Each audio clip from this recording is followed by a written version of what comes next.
pasijungianti ir į ataką. Amžinaitė. Svirnelytės perdavimas link Kamilės Vaičiulaitytės, o čia iššoko Karolina Zabolotnaja. Trečiasis turas šiandien bus žaistos visos 3 rungtynės.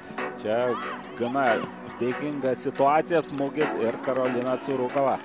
Kamuolį liečia, pasinaudojo, bet akivaizdu, kad komandos spaudimas didėja. Štai toks smūgis ir dabar Karolina Curukova gelbsti savo vartus.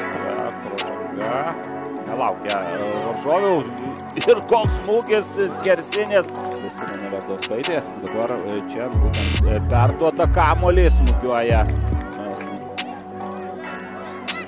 Amžinaitė smūgiuoja, Curukova gelbsti savo komandą. Labai geras epizodas.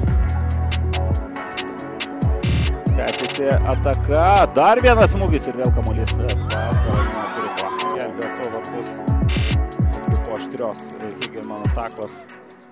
Čia praranda kamuolį viešnios, pavojinga situacija ir 1-0.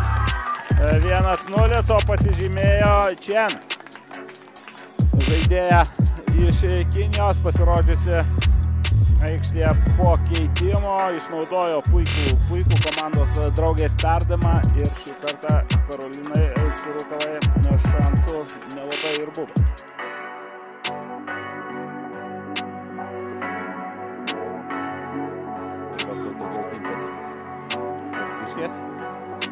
Čiūnaitės geras perdavimas, Svirnelytė, baudos aikštelės smūgis tiesiai. Surodė aikštėje.